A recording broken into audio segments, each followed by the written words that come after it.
ఓం గంగణపతే నమ. ఐం సరస్వత్యే నమ. శ్రీమాత్రే నమ.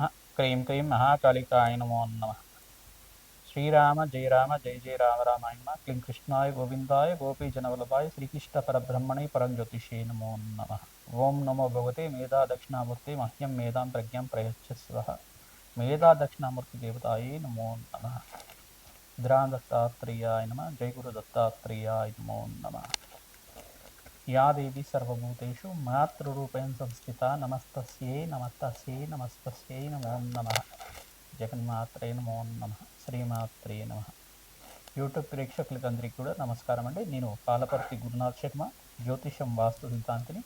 మీకంతా కూడా గోచారిత్య గ్రహాల యొక్క స్థితిగతి కలియిక వాటి ప్రభావం అంతా కూడా సంచారం మేరకి గ్రహాల యొక్క స్థితిగతి ఈ రకంగా మేషాది ద్వాదశ రాశుల వాళ్ళకి ప్రభావం చూపిస్తున్నాయని చెప్పడం జరుగుతుంది. విశ్లేషాత్మకంగా ఈ యొక్క గ్రహాల యొక్క ప్రభావం అంతా కూడా మేషాది ద్వాదశ రాశుల వాళ్ళకి వివిధ స్థానంలో మారడం వల్ల, వివిధ రాశుల్లో మారడం వల్ల ప్రభావం ఈ రకంగా ఉంటుంది. ఆర్థికంగా ఐశ్వర్యప్రదంగా ఈ యొక్క ఉద్యోగం కానీ వ్యాపారంలో కానీ ఎటువంటి ఆర్థికంగా ఉన్న స్థితి కలగడానికి పరిష్కారం ఆచరించాలి. లక్ష్మీ కటాక్షం కోసం కానీ, ప్రధానంగా ఆర్థిక రుణ బాధల నుంచి బయటపడడానికైనా కానీ, గృహంలో కానీ మీకు జరిగే ఈ యొక్క చికాకులు కానీ, మానసికమైన ఇబ్బందులైనా కానీ ప్రధానంగా చూసుకుంటే ఎటువంటి ఈ యొక్క గ్రహదోషాలు అనేది ప్రభావం చూపిస్తుంది అనేది మేషాది ద్వాదశ రాశి వాళ్ళకి గోచార చక్రవశాత్తు అంతా చెప్పడం జరుగుతుంది, విశ్లేషణ చేయడం జరుగుతుంది.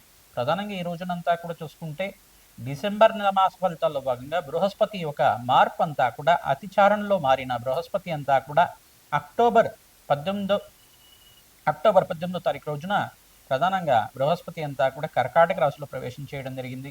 కర్కాటక రాశిలో అంతా కూడా అతిచారంలో మార్పు జరగడం జరిగింది. ప్రధానంగా అతిచారంలో బృహస్పతి మార్పు అంతా కూడా ఎటువంటి ఫలితాలు ఇస్తూ ఉంటారు. అతిచారంలో బృహస్పతి మార్పు అంతా కూడా రాజయోగ కారణమవుతుంది. ఇక్కడంతా కూడా కర్కాటక రాశిలో 48 రోజుల దాకా, అంటే అక్టోబర్ 18వ తారీఖు నుంచి ఈ యొక్క డిసెంబర్ 5వ తారీఖు దాకా అంతా కూడా బృహస్పతి మార్పు అంతా కూడా అతిచారంలో మార్పు 48 రోజుల దాకా ఉంటుంది. మళ్ళీ డిసెంబర్ 5వ తారీఖు తర్వాత తిరోగమనం అంటారు దీన్నంతా కూడా. ఈ యథాస్థానానికి ఎక్కడి నుంచి వచ్చారో అక్కడికి వెళ్ళిపోవడం, మళ్ళీ 6 నెలల వరకు ఉండడం అనేది జరుగుతూ ఉంటుంది. ప్రధానంగా చూసుకుంటే ఇక్కడ బృహస్పతి సంచారం అంతా కూడా తిరోగమనంలో అంతా కూడా మళ్ళీ మిథున రాశిలో సంచారం చేస్తూ ఉంటారు. మిథున రాశిలో అంతా కూడా జూన్ 14వ తారీఖు దాకా సంచారం జరుగుతుంది. ఈ యొక్క మేషాది ద్వాదశ రాశుల వాళ్ళకి బృహస్పతి సంచారం అంతా కూడా ఈ యొక్క అతిచారంలో మార్పు మరియు తిరోగమనంలో అంతా కూడా ఎటువంటి ఫలితాలు వస్తాయి. ప్రధానంగా చూసుకుంటే ఈ యొక్క బృహస్పతి యొక్క సంచారం అంతా కూడా శుభ ఫలితాలు ఇచ్చే విధంగా ఏ రకంగా పరిష్కారం చేసుకుంటే అనుకూలం అవుతుంది అని తెలుసుకోవడం జరుగుతుంది. వివిధ గ్రహాల యొక్క స్థితిగతి అంతా కూడా అన్వయం చేసుకొని జన్మజాతకమే ప్రధానమైన జాతకంగా ఉంటుంది కావున మీ జన్మజాతకానికి దోషాలకి పరిష్కారం అంతా కూడా మా పీఠం ద్వారా అందించడం జరుగుతుంది.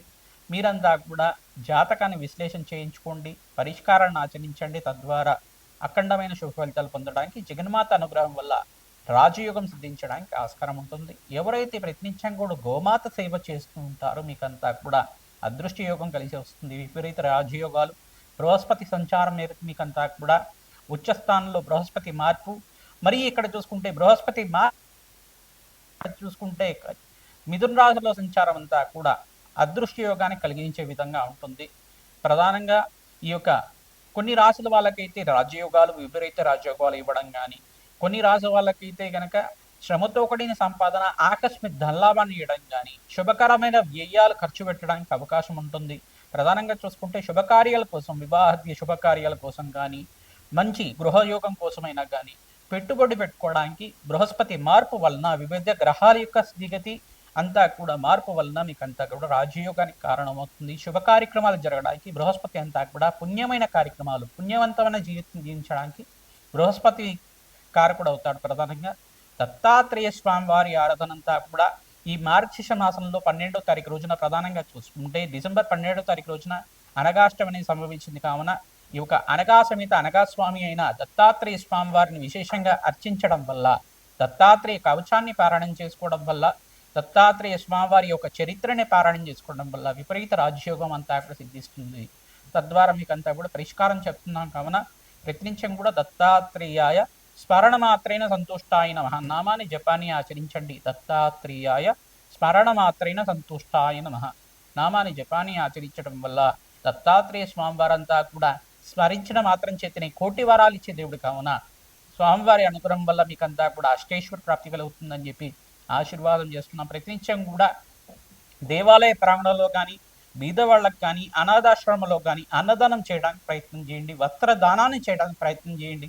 తద్వారా మీకంతా కూడా జాతకరీత్యా ఎటువంటి ప్రతిబంధకాలు ఉన్నా కానీ దోష నివారణ జరిగి మీకంతా కూడా విపరీత రాజయోగం సిద్ధించడానికి ఆస్కారం ఉంటుంది.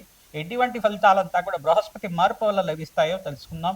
మేషాది ద్వాదశ రాశుల వాళ్ళకి బృహస్పతి యొక్క అతిచారంలో మార్పు మరియు తిరుగుమలలో మార్పు అంతా కూడా ఎటువంటి ఫలితాలు ఇస్తున్నారో తెలుసుకోవడం జరుగుతుంది. వివిధ గ్రహాల యొక్క ప్రభావం అంతా కూడా విశ్లేషణ చేయడం జరుగుతుంది. శ్రీమాత్రి నమ.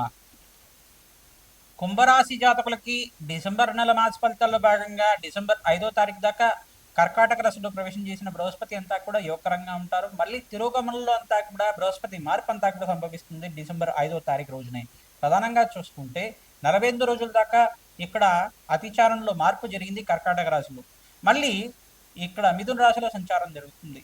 కుంభరాశి జాతకులకి డిసెంబర్ నెల మాస ఫలితాల భాగంగా బృహస్పతి మార్పు వల్ల వివిధ గ్రహాల యొక్క మార్పు వల్ల ఎటువంటి ఫలితాలు పొందుతారో తెలుసుకోవడం జరుగుతుంది. ప్రధానంగా చూసుకుంటే కుంభరాశి జాతకులు ఏలినాటి శని ప్రభావంలో ఉన్నారు. ఈ యొక్క 3వ దశలో ఉంది. తద్వారా మీరంతా కూడా మంచి రాజయోగ కారణమవుతుంది. వివాహాది శుభకార్యాలు జరగడానికి ప్రణాళికలు వేసుకోవచ్చు. ఎక్కడైతే కనుక పంచమస్త గురుయోగం అంతా కూడా సిద్ధిస్తుందో మిథున రాశిలో సంచారం చేసిన తర్వాత జూన్ 14వ తారీఖు దాకా మీకంతా కూడా పంచమస్త గురుయోగం అనేది రాజయోగ కారణమవుతుంది. ఉద్యోగంలో మార్పు జరగడానికి కానీ, స్థాన చలనం జరగడానికి కానీ, గృహయోగం సిద్ధించడానికి కానీ ఆస్కారం ఉంటుంది. సంతానం లేని మనకి సంతాన యోగం కూడా సిద్ధించడానికి ఆస్కారం ఉంటుంది. బంధుమతి యొక్క సహాయ సహకారాలతోటి మీకంతా కూడా మంచి జరుగుతుంది. ఆనందమైన జీవితం జీవించడానికి ఆస్కారం ఉంటుంది. మంచి శుభకార్యాల కోసం మీరంతా కూడా ప్రణాళికలు వేసుకుంటే కనుక మంచి ఫలితాలు పొందడానికి ఆస్కారం ఉంటుంది. ఈ ప్రధానంగా విదేశంలో స్థిరత్వం కోసం ప్రయత్నాలు మొదలుపెట్టుకోవచ్చు. మీకంతా కూడా మంచి ఫలితాలు పొందడానికి ఆస్కారం ఉంటుంది. స్త్రీలకు విశేషంగా ఈ మాసంలో అఖండమైన సంపద లభించడానికి ఆస్కారం ఉంటుంది. ప్రత్యేకంగా మీకంతా కూడా బృహస్పతి సంచారం మేరకు చెప్పడం జరుగుతుంది. ఇక్కడ శుక్రుడు అంతా కూడా ఇక్కడ చూసుకుంటే ధనుసు రాశిలో చతుర్గ్రహ కూటమి అంతా కూడా సంభవిస్తుంది. ప్రధానంగా చూసుకుంటే ధనుసు రాశిలో అంతా కూడా అంగారకుడు, రవి భగవానుడు, బుధ భగవానుడు, శుక్రుడు అంతా కూడా 4 గ్రహాలు కలిసి ఉంటాయి. తద్వారా మీకంతా కూడా రాజయోగ కారణమవుతుంది. అదృష్ట కాలంగా చెప్పడం జరుగుతుంది. ఏకాదశ స్థానంలో ఇటువంటి 4 గ్రహాలు కలిసిన వేళ మీకంతా కూడా మంచి ఫలితాలు పొందడానికి ఆస్కారం ఉంటుంది. ప్రధానంగా ఎవరైతే కనుక దత్తాత్రేయ కవచాన్ని ప్రతినిత్యం కూడా చదువుతూ ఉంటారు, దత్తాత్రేయ స్వామివారి ప్రీతికరంగా దత్తాత్రేయ చరిత్రని పారాయణం చేసుకోవడం వల్ల రాజయోగ కారణమవుతుంది. అదృష్టకాలంగా చెప్పడం జరుగుతుంది. ప్రతినిత్యం కూడా అన్నదానం చేయడానికి ప్రయత్నం చేసుకోండి. శివపార్వతుల కళ్యాణం దేవాలయ ప్రాణంలో చేయడానికి ప్రయత్నం చేయండి. మంచి ఫలితాలు పొందుతారు. మార్గశిర మాసంలో దత్తాత్రేయ స్వామివారి అనగాష్టమి అంతా కూడా డిసెంబర్ 12వ తారీఖు రోజున వస్తుంది. ఆ రోజున అన్నదానం చేయించండి, మంచి ఫలితాలు పొందుతారు. దత్తాత్రేయ స్వామివారికి ప్రీతికరంగా అభిషేక హోమాది కార్యక్రమాలు ఆచరించుకోవడం, దత్తాత్రేయ కవచాన్ని పారాయణం చేయడం, దత్తాత్రేయ చరిత్రని పారాయణ చేసుకోవడం వల్ల పుణ్యక్షేత్ర దర్శనాలు విశేషంగా చేస్తూ ఉండండి. మంచి ఫలితాలు పొందడానికి ఆస్కారం ఉంటుంది.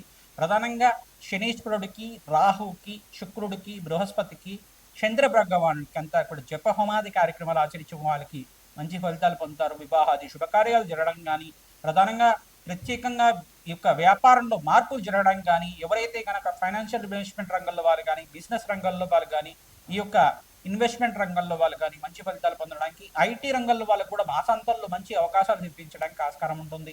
సినీ రంగంలో కళాత్మకమైన జీవితం జీవించే వాళ్ళకు కూడా మంచి అవకాశాలు మాసాంతంలో 20 తర్వాత అంతా కూడా లభించడానికి ఆస్కారం ఉంటుంది. సంఘంలో గౌరవం పెరుగుతుంది, పెరుపక్షతలు లభిస్తుంటాయి. వ్యాపారాలు విస్తారం చేసుకోవడానికి ప్రయత్నం చేసుకుంటారు. ఆర్థిక రుణబాధల నుంచి బయటపడడానికి ఆస్కారం ఉంటుంది. కష్టాల నుంచి బయటపడడానికి ప్రణాళికలు వేసుకుంటూ ఉంటారు. మంచి ఫలితాలు పొందుతారు. మీకంతా కూడా ప్రధానంగా మీకంతా కూడా ఇక్కడ అంగారకుడికి, శుక్రుడికి, బృహస్పతికి దానాలు ఆచరించండి. శని భగవానుడికి కూడా తైలాభిషేకం చేయించడం, కాయలభైరవ శాంతి హోమాది కార్యక్రమాలు ఆచరించడం, ప్రధానంగా అమ్మవారి దేవాలయంలో, దుర్గాదేవి దేవాలయంలో కానీ, మహాకాళి దేవాలయంలో కానీ కూష్మాడ దీపాన్ని అంటే తెల్ల గుమ్మడికైనంతా కూడా దీపాన్ని వెలిగించి ఉప్పు దీపంలాగా చేసి అక్కడ దీపం వెలిగించిన తర్వాత ఈ యొక్క ఖడ్గమాల స్తోత్రాన్ని పఠనం చేయండి. మంచి ఫలితాలు పొందుతారు. అదృష్టకాలంగా చెప్పడం జరుగుతుంది. ప్రతినిత్యం కూడా గోమాత సేవ చేయండి. శనగలు, బొబ్బర్లు, ఉలువలు మరియు కందులు కూడా నానబెట్టినవి గోమాతకి తరచుగా సమర్పిస్తూ ఉండడం వల్ల, గోమాతకి ప్రదక్షిణాలు చేయడం, గోపూజ చేసుకోవడం వల్ల మంచి ఫలితాలు పొందుతారు. శ్రీమాత్రే నమః.